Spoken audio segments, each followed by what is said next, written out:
Here is your full long-form, emotional, YouTube-ready story, formatted in plain paragraphs, no headings, smooth pace, strong hook, and deep emotion.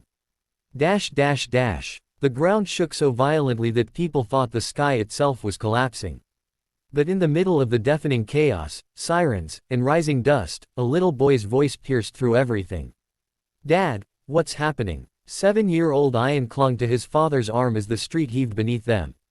And at that exact moment, while terrified crowds were running the opposite way, a single dad named Ryan stopped, turned, and sprinted toward the crumbling building everyone else had fled from. What he did next would not only change his life, but shock the entire city just hours later. If you're watching this, stay till the end, because what this single dad lost today, and what he gained back, will break you and heal you at the same time. And if this kind of real heart story touches you, don't forget to like the video and subscribe. You're about to witness something unforgettable. Ryan had woken up that morning ready for the biggest job interview of his life, one that could finally pull him and little Ian out of the cycle of rented rooms, late bills, and constant fear of not being enough. A stable salary, health insurance, a future, he had rehearsed every answer 100 times. Ian had even ironed his father's shirt with tiny, proud hands. "You're gonna get it, Baba. I know you will," the boy had said. But now, the entire city had turned to dust and screams. As the shaking slowed, Ryan heard it, a faint cry coming from a collapsed shop near the corner. The front wall had crumbled inward, and smoke was seeping out. "Help, someone, please," the voice was weak, muffled, desperate. Ian tugged at his sleeve. "Baba, we have to go. It's dangerous." But Ryan looked at his son with that quiet strength only a father who's been through too much can have. "If someone's inside, we can't leave them. Stay close to me. Don't let go." People yelled after him to stop. "The aftershocks will kill you. The building will fall." But Ryan didn't think twice. He fought the dust, crawled under broken beams, and pulled off burning debris with bare hands. Inside, he found her, a woman in her late 20s, her leg pinned under a fallen concrete slab, her face streaked with ashen tears. She could barely breathe. "Please, don't leave me," she whispered. "I won't," he answered, even though he should have been sitting in a bright office across town, talking about work experience and career goals. Using a bent metal rod, Ryan lifted the slab enough to drag her out, tearing muscles in his arms and scraping skin raw. Ian helped pull when his father yelled for him. The woman cried out in pain but held onto his shirt like her life depended on it. Within minutes, but minutes that felt like a lifetime, they were outside, gasping for clean air as the building finally collapsed behind them. And just like that, Ryan knew, the interview was gone. The opportunity he'd prayed for was gone. Everything he'd prepared for, gone. The woman, slipping in and out of consciousness, grabbed his hand weakly. Why would you risk yourself? You didn't even know me." Ryan looked at Ian, safe, warm, alive. "Because someone out there would want you to go home too." He left her with rescue workers when ambulances arrived. No name exchanged. No hope of anything coming from it. He had done what any human should do. But on the long walk home, Ian kept glancing up at him with guilt swimming in his eyes.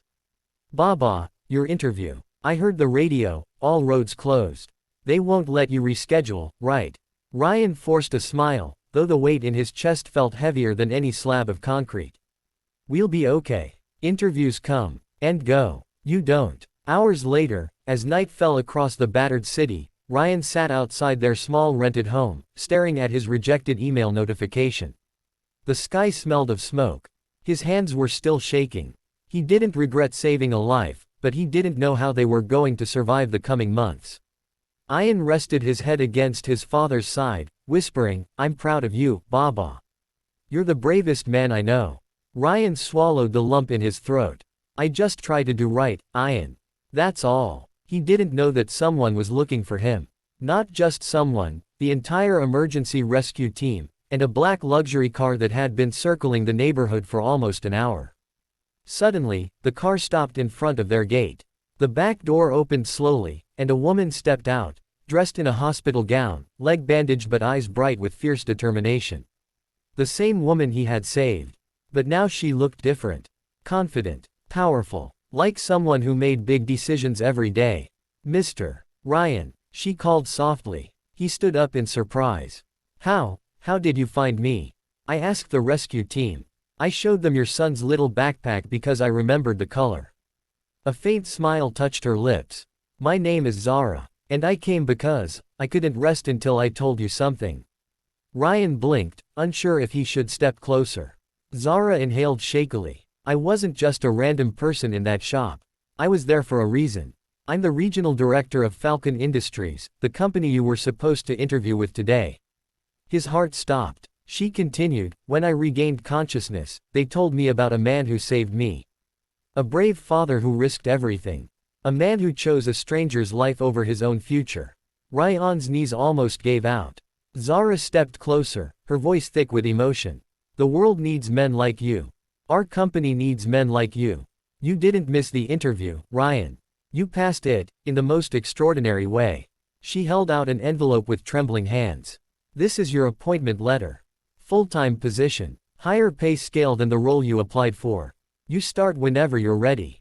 Ian gasped and hugged his father's waist so tightly Ryan could barely breathe. Tears welled in Ryan's eyes, tears he had fought for years. Zara wasn't finished. And one more thing, she said softly. You saved my life. I want to do something for yours. If you ever need support, for your son, your home, your future, I want you to know you're not alone anymore. Ryan didn't know which emotion to respond to first, relief, gratitude, disbelief, or the simple miracle of kindness returning to him after so many years of hardship. He took the envelope with shaking hands and whispered, thank you for seeing me. Zara blinked away her own tears. You saw me first.